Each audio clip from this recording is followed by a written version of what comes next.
Oi, gente. O grupo é composto por Letícia Habib, Bruna Gomes e Geisiele Guimarães, e o nosso tema são gatos cálicos e os padrões de herança. Primeiro, vamos responder uma pergunta básica. O que é um gato cálico? Cálico é um termo guarda-chuva, ou seja, ele pode significar mais de uma coisa. Os gatos cálicos podem ser divididos entre tortoise shell e cálico. A definição abrangente é qualquer gato que possua um padrão de 3 cores na pelagem. Gatos tortoise shell têm predominância de pelos pretos com escamas de cor branca e laranja, sendo assim chamados muitas vezes de escaminha. Já os cálicos têm predominância de pelos brancos com manchas independentes, pretas e laranja. Ao redor do mundo, esses gatos têm vários nomes, entre eles gato espanhola, gato tricolor, pelo triplo, gato costurado, calimanco ou tigre nublado. Os gatos cálicos podem ser de qualquer raça, e o termo só está relacionado ao padrão de cor do pelo. A existência de manchas nos gatos cálicos foi rastreada por um estudo de um pesquisador chamado Neil Todd e aponta para a migração de gatos domesticados ao longo de rotas comerciais na Europa e no norte da África. Vamos falar um pouco da genética do gato. Os gatos domésticos possuem um total de 38 cromossomos, sendo 18 pares de cromossomos autossômicos e um par correspondendo aos sexuais X e Y. A cor da pelagem está intrínseca aos cromossomos, e o preto e o laranja estão ligados ao cromossomo X. As fêmeas podem expressar essas duas cores ao mesmo tempo, por possuírem 2 cromossomos X. Se a gente for raciocinar, como os machos poderão ter as cores preto e laranja ao mesmo tempo? Sendo machos XY, seria impossível. Podemos afirmar, então, que só fêmeas podem ser cálicas? A resposta é não.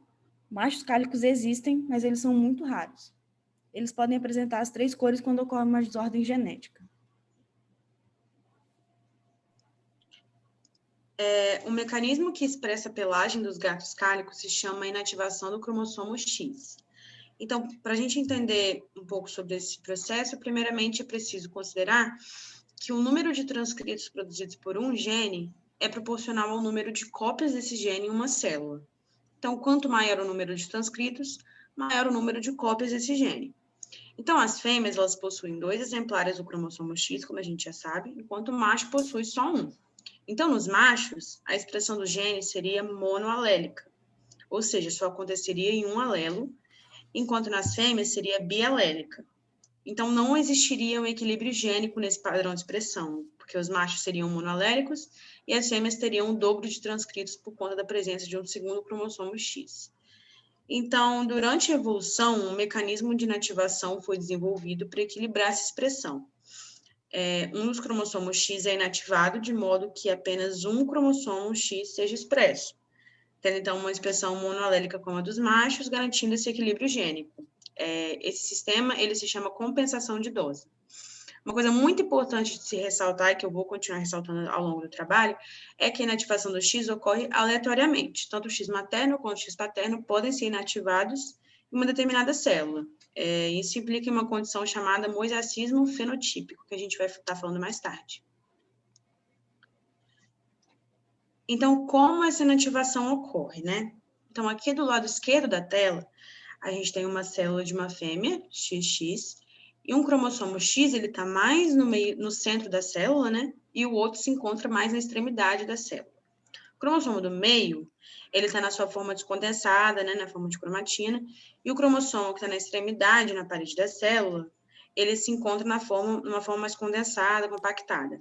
Essa estrutura se chama corpúsculo de Barr. Ela se chama assim porque esse cromossomo condensado foi primeiramente observado por 2 cientistas, chamados Barr e Bertrand. Então essa inativação compacta e condensa o cromossomo em uma estrutura chamada corpúsculo de Barr. Ele continua sendo cromossomo, ele só foi inativado, para ele não transcrever nenhum gene. De novo, inativação é aleatória, tanto X materno quanto X paterno podem ser inativados. Já na célula da direita, que é masculina, não se tem corpúsculo de Barr, não tem necessidade de ter nenhum cromossomo condensado, porque só tem um cromossomo X, e a transcrição já está equilibrada.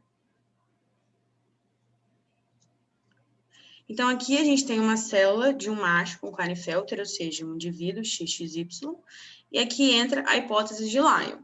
A Mary Lyon, uma cientista, ela lançou a hipótese de Lyon, né, que é uma teoria que consiste que pelo menos um dos cromossomos X de um genótipo precisa estar ativo. Então, qualquer outro cromossomo X que esteja presente na célula vai estar inativado. Então, o número dessas estruturas chamadas de corpúsculos de Barr sempre vão ser o número de cromossomos X na célula menos 1. E é isso que acontece aqui nessa célula. Esse indivíduo macho, ele é XXY, e ele precisa só de um desses cromossomos X ativo. Como ele tem 2 cromossomos X, o do meio vai estar ativo e um vai estar inativado, que é o pé da parede celular, vai ser o corpúsculo de Barr. E é assim que acontece com os indivíduos machos em Klinefelter. Aí a gente entra em mosaicismo fenotípico como a consequência desse processo de inativação do X.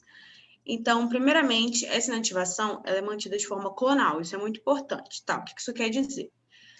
Por exemplo, se foi definido na inativação que o cromossomo silenciado seria o cromossomo da mãe, o cromossomo materno, toda aquela linhagem vai manter essa mesma característica. Então, a gente trouxe essa imagem, que mesmo ela estando em inglês, dá para ser didática, dá para entender.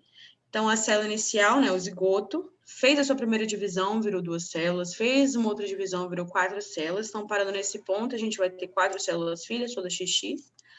E como eu disse anteriormente, ativação aleatória. Então, na primeira célula da esquerda para a direita, o X materno foi inativado, mas já na célula do lado dela, foi o X paterno. Então, cada célula cria o seu próprio padrão de inativação e, a partir de mais divisões, vai criando um indivíduo mosaico. O que é um indivíduo mosaico? É um indivíduo que tem 2 populações de células diferentes, mas elas se originaram do mesmo zigoto. Agora, a gente entra na genética dos gatos cálicos, né? A gente vai ter o gene B, que determina a eumelanina, que produz a cor preta. A gente vai ter o cromossomo X, que produz a feomelanina, que é responsável pela cor laranja. Lembrando que existem 2 tipos de melanina, que é a eumelanina e a feomelanina. A gente vai ter o alelo laranja Ozão, que ele é epistático em relação ao gene B, que expressa a cor preta, ou seja, ele impede a expressão desse gene. E a gente vai ter o alelo não laranja Ozinho, que permite a expressão do gene B, que expressa a cor preta. A gente tem o alelo S, que é responsável pelos padrões de pontuações brancas nos animais. E o alelo C. O alelo C, ele é dominante e ele permite que a tirosina seja convertida num produto intermediário que é necessário para a produção da melanina.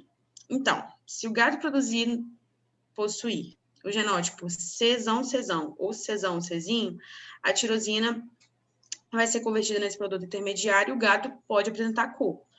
Mas se ele for Czinho, não vai ter produção de melanina, então ele vai ser albino.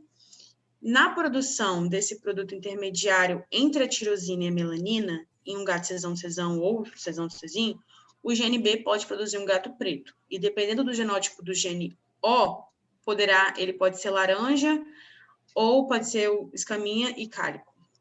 Então, aí que entra o conceito de epistasia, né? Quando certos alelos inibem a manifestação de outros. Então, como essas cores são expressadas? Então, o gene que codifica as cores preto e laranja na pelagem fica no cromossomo X, e os gatos têm 2 cromossomos X. Então, a gente pega essa célula aqui, que veio dessa mancha laranja na barriguinha do gato, e aí, como vocês vão ver, aqui na célula da direita, os cromossomos têm o mesmo gene, só que em alelos diferentes. Um carrega o alelo que expressa a cor laranja e um carrega o alelo que expressa a cor preta. Então, ocorre inativação aleatória, e se o cromossomo inativado em questão carregar o alelo que expressa a cor preta, a cor que vai ser expressada vai ser a cor laranja.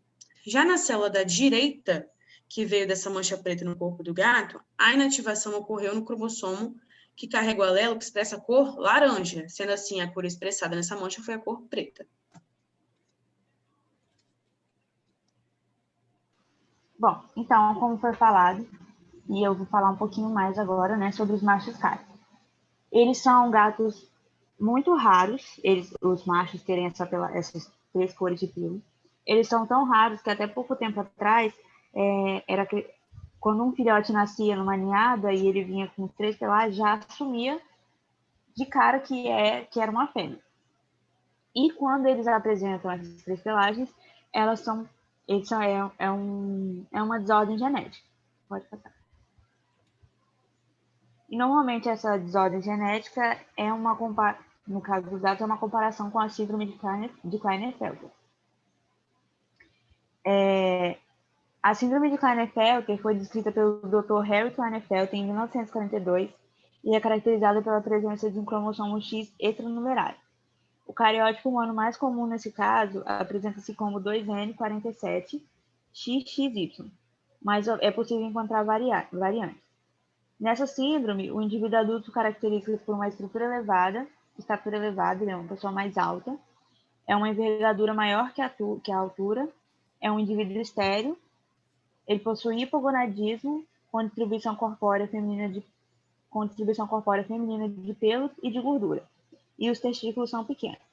Aí aqui na imagem eu botei um comparativo, né, do cariótipo humano com síndrome de Klinefelter e do cariótipo do gato. Você vê que dá para perceber que nos cromossomos sexuais tem 2X, o que não seria uma coisa normal. Pode passar. A forma mais comum que essa síndrome ocorre é por não disjunção meiótica, que é quando acontece uma falha na separação das cromátides irmãs, no caso da mitose, ou uma falha nos cromossomos homólogos, uma falha na separação dos cromossomos homólogos, no caso da meiose. Outra anomalia que pode gerar essa pelagem é o mosaicismo, que geralmente resulta em cariótipo 38XX ou 39XXY. O mosaicismo ocorre pela não junção das duas primeiras divisões mitóticas e resulta em duas linhagens diferentes em um mesmo indivíduo. Outra anomalia que pode acontecer também é o quimerismo. É muito rara, mas também ocorre. Essa anomalia ocorre durante uma gestação gamelar e acontece quando a fusão dos cólions dos embriões resulta em uma anastose dos vasos e, posteriormente, uma troca de células hematopoéticas, que permanecem ativas pelo resto da vida dos animais. Pode passar. Dentre os principais clínicos que gatos machos tortoiséus ou cálicos apresentam, além da pelagem ser diferente, pode destacar a aparência feminina, com menor desenvolvimento corpóreo, uma urina com cheiro característico forte e a infertilidade. E eles também têm um testículo bem menor do que um testículo de um gato normal. Bom, aqui eu vou estar trazendo algumas curiosidades sobre esses gatos. A atriz Lea Michele, da série Glee, ela possui um gatinho com essa pelagem tortoise-shell. E muitas vezes esses gatos são negligenciados nas feiras de adoção. Eles ficam sobrando porque muitas pessoas ainda têm preconceito com essa aparência mais diferente deles. Os gatinhos com essa pelagem, eles também têm um temperamento muito característico. Eles costumam ser bagunceiros, gostam de vocalizar bastante e são muito apegados aos donos. Essa na foto do meio é minha gatinha Salame, e ela bate exatamente com a descrição desse temperamento, né? Esses gatos também fazem parte de diversas lendas e folclores ao redor do mundo. Os marinheiros no Japão sempre têm um gato cálico no navio para garantir uma viagem tranquila. Na Europa, esses gatos são associados a um sinal de boa sorte quando eles entram dentro da sua casa. Nos Estados Unidos, eles estão associados com dinheiro, e na Ásia, algumas partes da Ásia acreditam que eles vieram do sangue de uma deusa. Bom, gente, é isso. Espero que vocês tenham gostado. Muito obrigada.